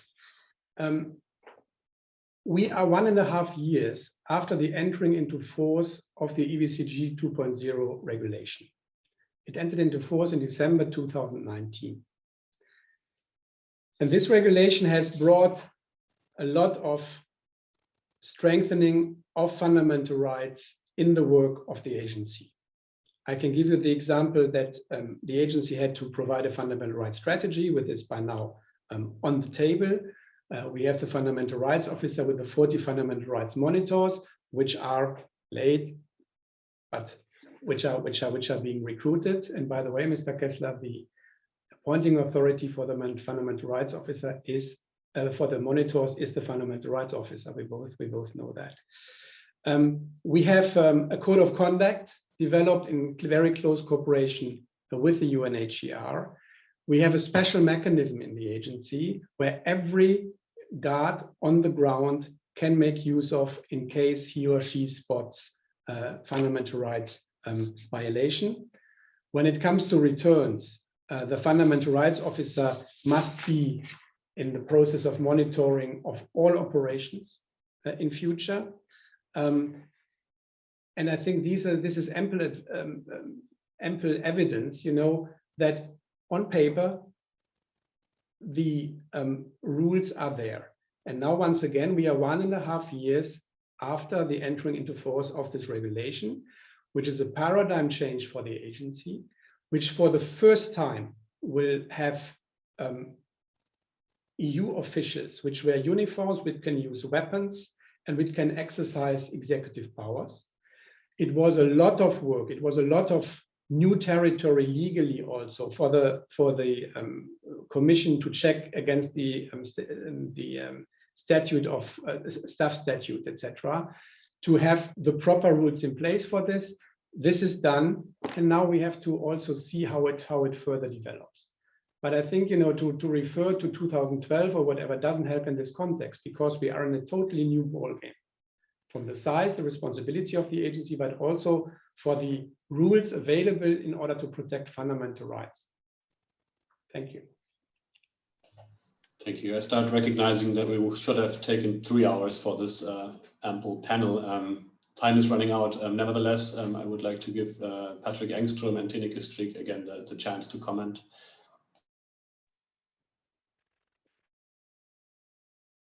Thank you. First of all, to Mr. Kasparek, clearly I can't offer any other evidence than on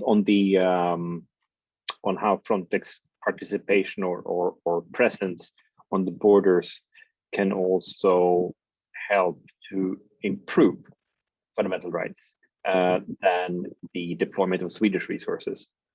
I am not only convinced, but I am absolutely 100% convinced that the Swedish resources, both staff and others that we have deployed, have adhered to the code of conduct, and that they have, whenever there has been a reason, submitted incident reports. And I know this because on occasion,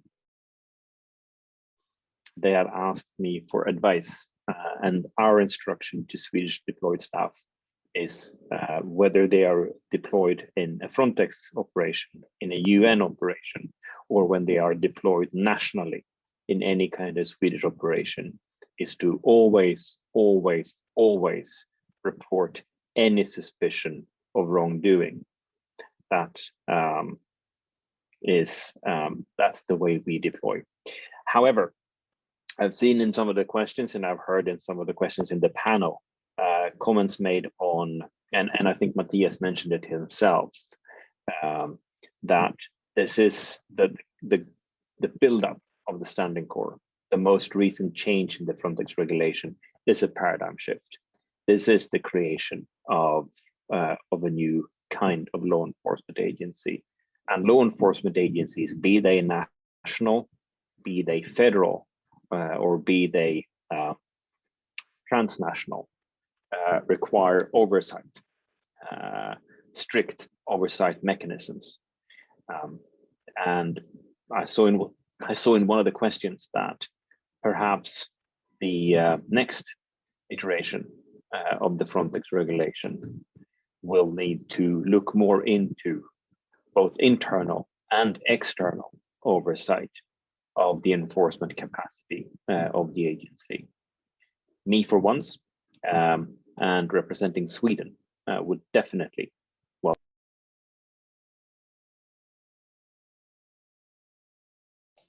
Over to you, Tineke. Yeah, just as one remark, Stefan just already mentioned again other advices and opinion that they submitted also on Article 46. This strengthens me also in our recommendation that we want to throw and consult the forum to be able to share all their opinions and recommendations with the European Parliament, preferably with the outside world, so that everyone knows, what are their opinions, what are the reasonings and the good ideas, so that we can also think about them, use them also in the dialogue with the agency. But I wanted to react also on, are we now, is it just that we are impatient and that the new structure is going to bring the enforcement that we expect and that we want? I hope so. I really hope so. And I hope that all the reports that are being released in this period will also fuel actually the implementation of the new regulation. But on the other hand, I'm also a bit, I'm not too optimistic. Also, I really hope it will work that way.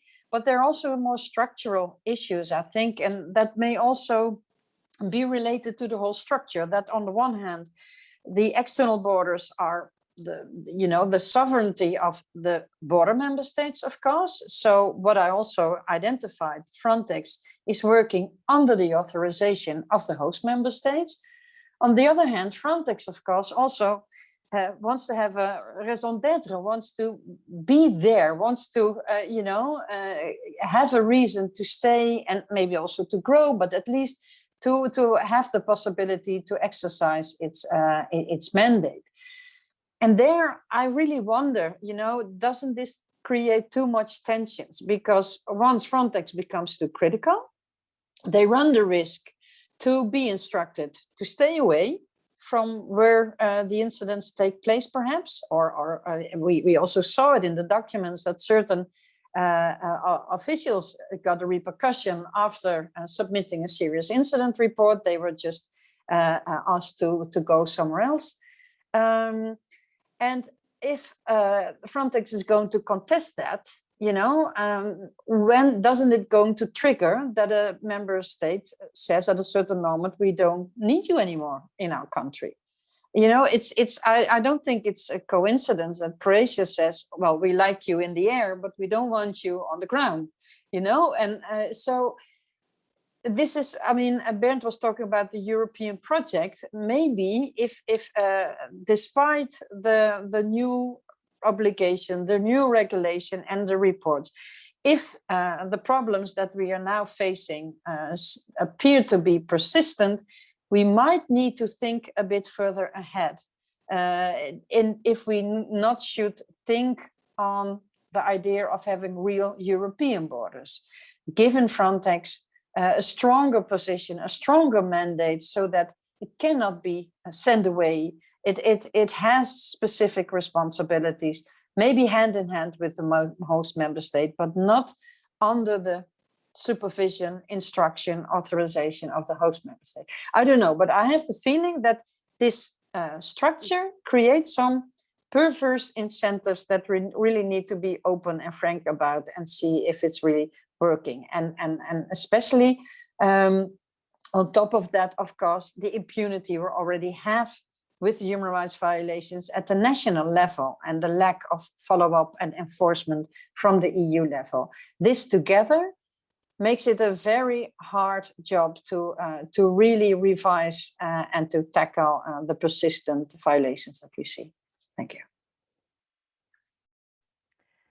Thank you very much, Tineke. This is really a dilemma you're pointing at, and I think this is actually also a good final word for today's debate, not for taking the momentum to indeed reform Frontex. Dear MEPs and dear panelists and colleagues, I think this was a really highly important and interesting debate. I thank you all for your expertise and for being so clear and very honest, and also for your time. I see Tineke Strik has stayed with us finally until the end, and I take that as a very good sign that you also profited from today's debate. Thank you all on the panel. Thank you, Patrik Engström, Lena Düpont, Stefan Keßler, Matthias Oehl, Bernd Kasparek, and also Lorenz Wiese and Thomas Demmelhuber from our university and from FFVT. And also many thanks for the important questions you raised in the chat room.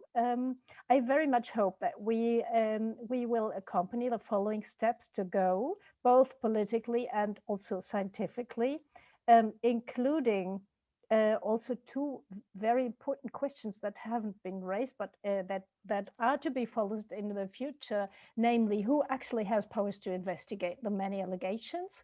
So far, we don't have institutions with such a mandate. And the second question also, the question that the main violations of fundamental rights take place within the EU member states, and how do we follow up on that?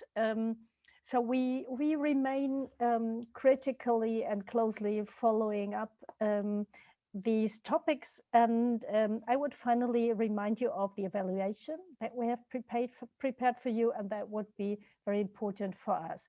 Thank you so much. Patrik, are you still raising your hand, or is that an old hand? It's an old one, okay. So thank you very much, and we very much hope that you all enjoyed today's discussion. I found it was really important. Thank you all, and see you again, hopefully in person. Thank you very much. Bye-bye. Thank you also. Bye.